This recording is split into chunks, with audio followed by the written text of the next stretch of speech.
The Thornton family had gathered for Easter dinner in the old farmhouse, but the celebration had curdled into something sharper before the first plate was served. Margaret Thornton stood at the head of the table, her back as straight as the silver candlestick beside her. I have made changes to my estate. The farmhouse, the land, the savings, it all goes to Anthony's children, Ryan and Chloe.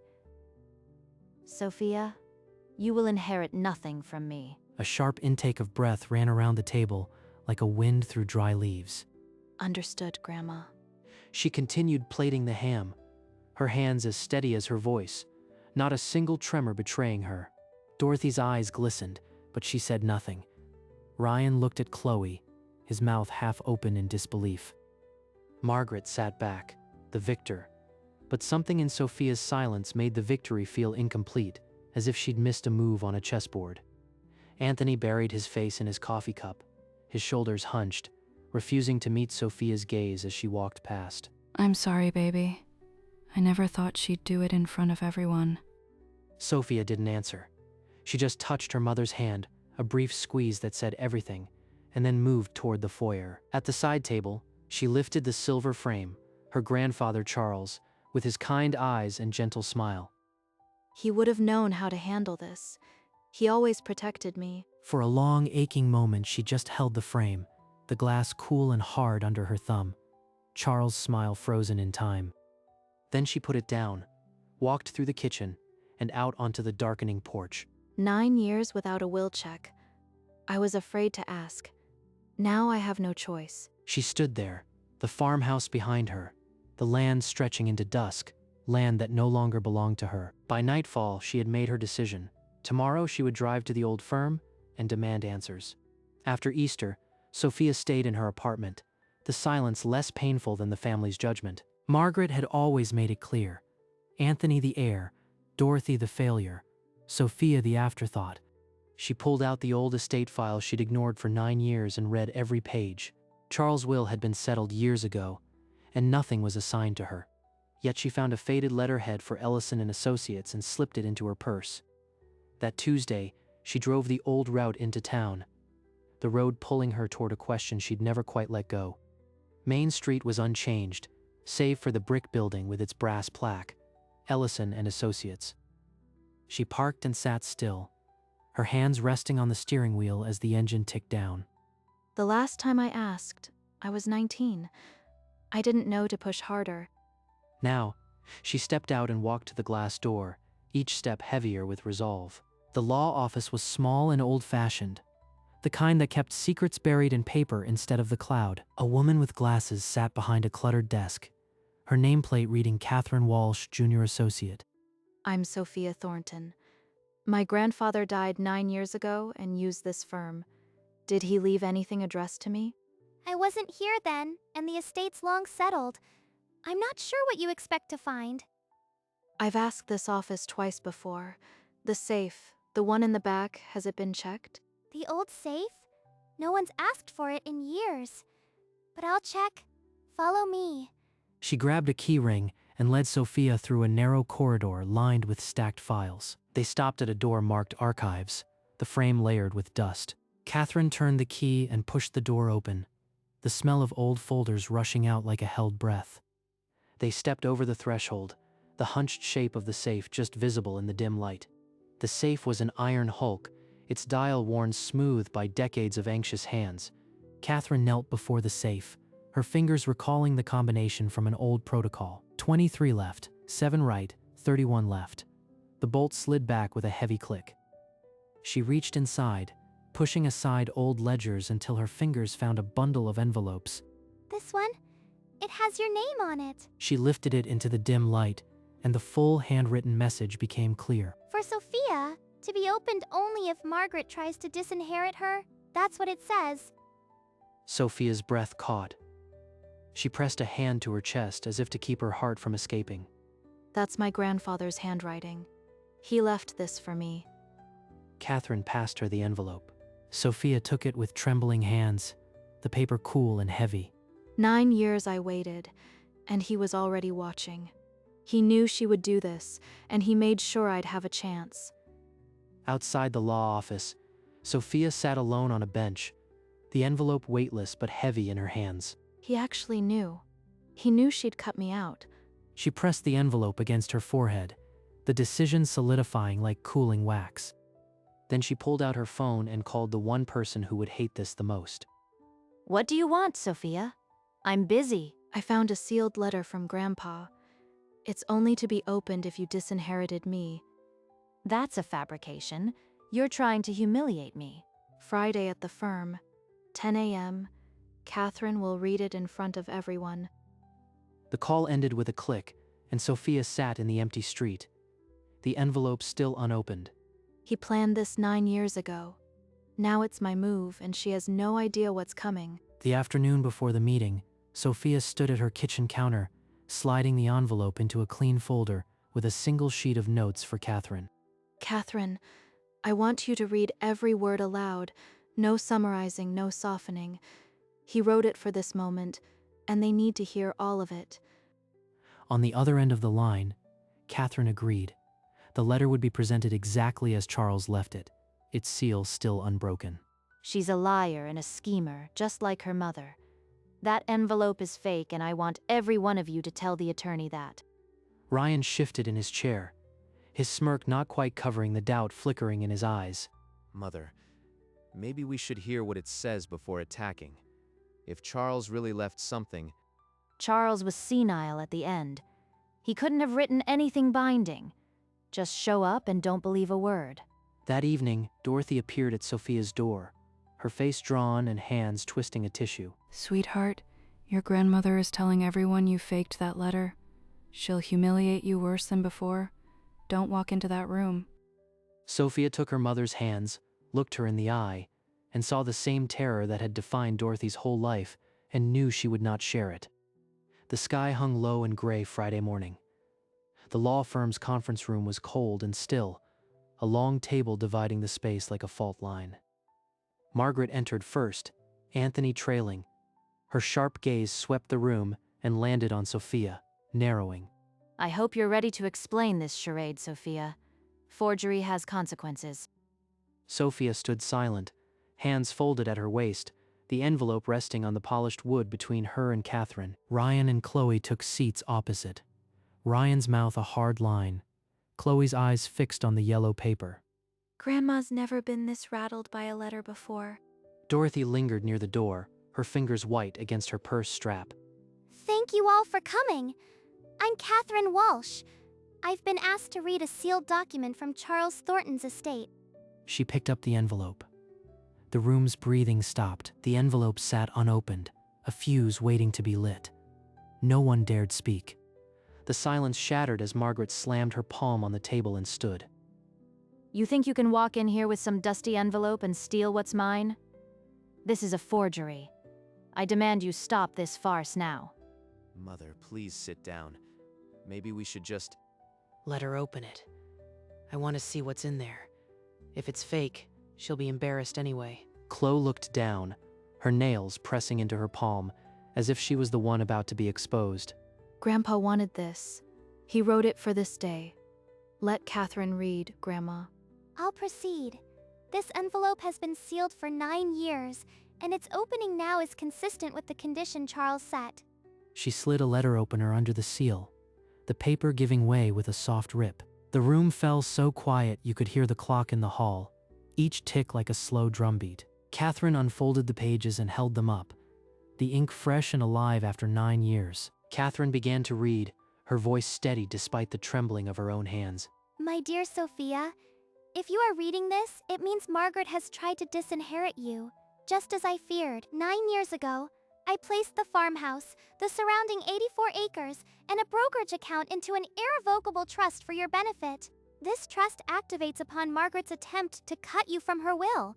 She never had authority over these assets. A sound like a wounded animal escaped Margaret's throat, raw and primal.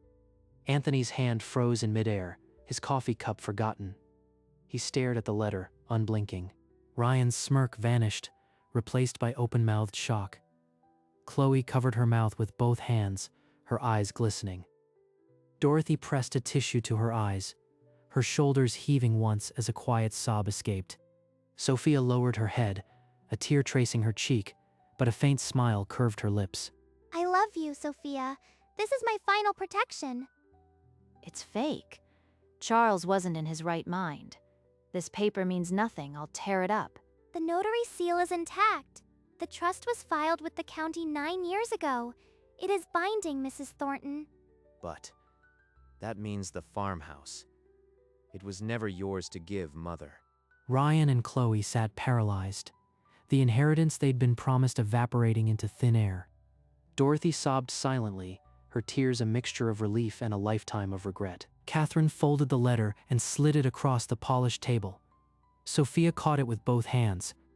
You said I'd get nothing, Grandma. But Grandpa left me everything. This was never yours to give.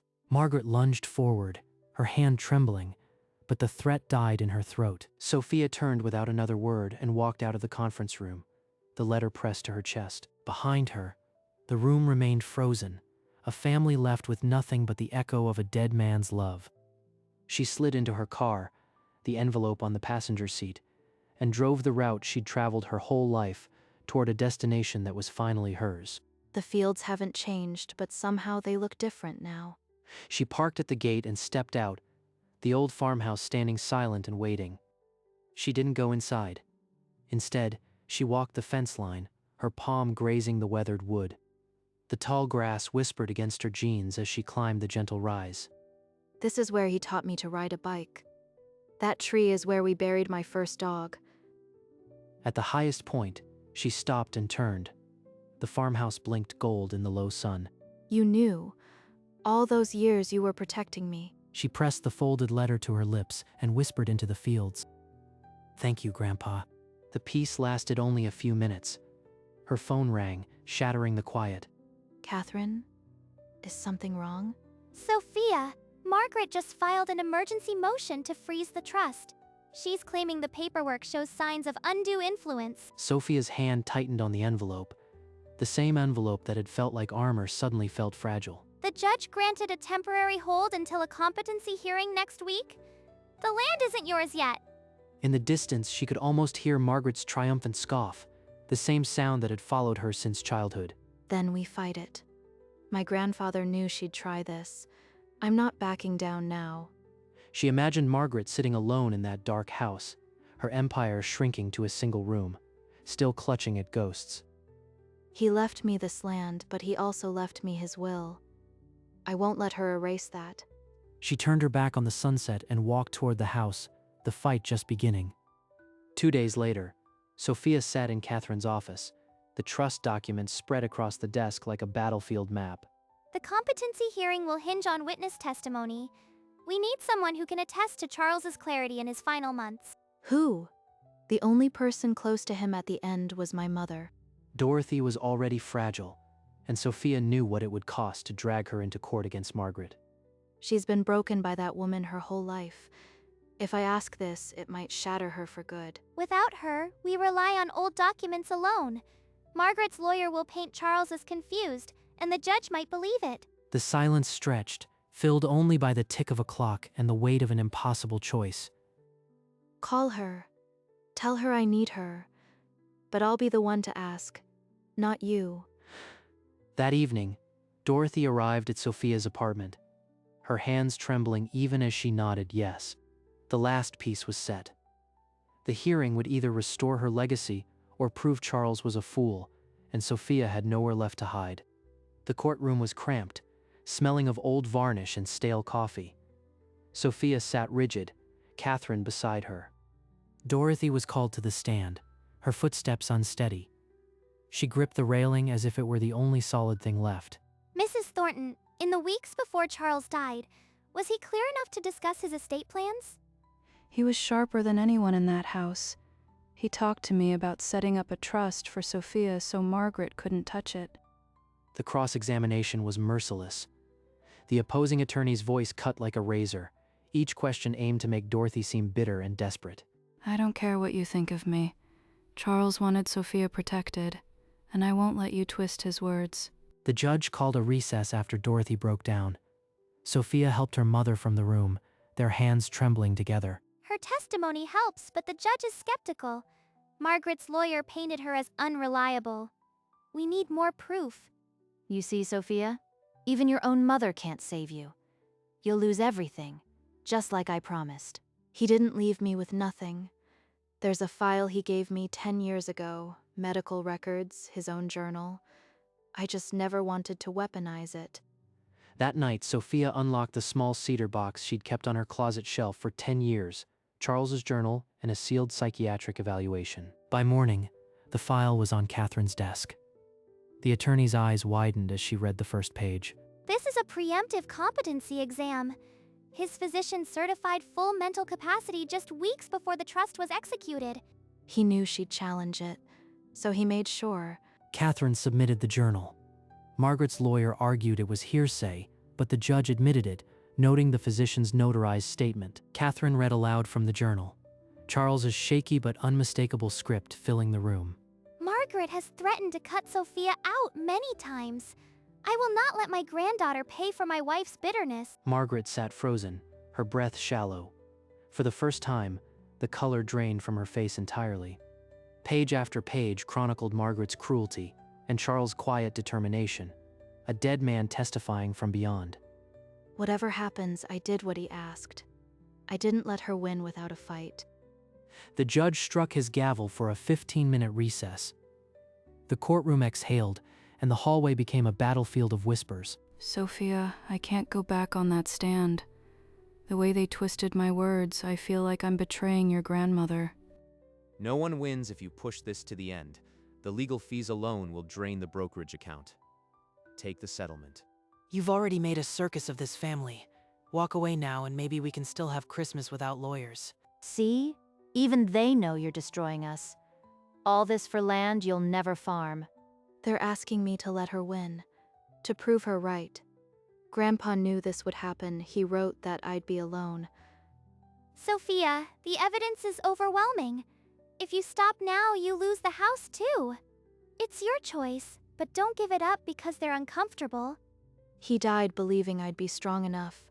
I can't let his last act of love become a footnote in her bitterness. The bailiff announced the court would reconvene. The family filed back in, the tension thicker than the stale air. I'm not afraid anymore. No matter what the judge says, I've already won. The judge returned to the bench, his gavel sounding like the final note of a long funeral march. He summarized the findings. The competency exam was unimpeachable, the journal undeniable, and the trust a legal act of a man who knew exactly what he was protecting. Then he struck the gavel once more and declared the trust irrevocably active, the freeze lifted, and all assets transferred to Sophia Thornton effective immediately. Margaret collapsed into her chair, not a cry but a whimper that escaped as if her lungs had been punctured. He kept his word, sweetheart. He promised me he'd never let her hurt you again. The deed is already being recorded. You can pick up the keys this afternoon. All those years I thought I was forgotten. He was just waiting. Ryan and Chloe slipped out without a word, their inheritance nothing now but a memory of what they'd been willing to accept. Anthony paused at the door, meeting Sophia's eyes for a fleeting second, then vanished into the corridor, a man who had chosen wrong too many times. Thank you for fighting for me, Grandpa. I'll make this place a home you'd be proud of. By the time Sophia stepped out of the courthouse, the afternoon sun had broken through the gray, and Catherine had pressed a set of keys into her palm. I thought I'd just be driving away from a loss. Instead, I'm going home. She parked at the same gate she'd walked away from just weeks earlier, the farmhouse unchanged, but somehow brighter. She walked the porch steps she'd climbed as a child, the key sliding into the lock with a sound that felt like permission. I never thought I'd see you walk through that door again. Your grandfather would have wept for joy. He's still here, Mom. Everywhere. This house is filled with him. Through the kitchen window, she could see the silhouette of a woman sitting alone in the detached garage apartment. Margaret, her reign reduced to a single room. She wanted everything, and now she has nothing but a room and her bitterness. He built this place for family, not for a throne. She reached into her pocket and unfolded the letter, reading the last line again by the fading light. The property stretched out before her, each acre a promise kept, and for the first time in 9 years, she was not just visiting, she belonged. That evening, Sophia stepped into her grandfather's study for the first time in 9 years, the dust hanging in the lamplight like suspended memory. She reached for the same silver frame she'd held after Easter, but this time, she noticed a seam in the backing paper. Behind the photo, a folded note in Charles's handwriting. "If you're reading this, you've come home. I knew you would." He left messages everywhere, like breadcrumbs leading me back. He never stopped believing. She carried a spade and the note out into the cooling evening, walking the fence line until she found the spot where Charles had taught her to plant sunflowers. She dug a small hole, placed the note beneath a young oak sapling she'd bought, and pressed the earth firm. The note would become roots. The roots would become a tree, and the tree would stand long after every harsh word had faded. She stood and looked back at the farmhouse, every window glowing with a warmth that had been missing for decades. "I'm home, Grandpa, and I'm not leaving." The sapling stood alone against the darkening sky, a promise written in soil, waiting for the spring. Autumn had turned the maples red, and the sapling had grown a foot taller, its leaves a defiant green against the cooling sky. It's strange, Mom. For the first time, silence in this house doesn't feel like punishment. Your grandfather always said this land holds on to the best of us. I think he was right. I'm going to keep the study exactly as he left it. Maybe add some of my own books. He would have loved that. He always wanted you to find your way back. Across the lawn, the blinds in the garage apartment were drawn, but a thin trail of smoke rose from the chimney. Margaret still there, but no longer the center of gravity.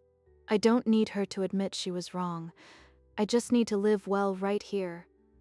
They walked together to the oak sapling, and Sophia touched a leaf the way she'd once touched her grandfather's hand. You're going to be a big, strong tree, aren't you?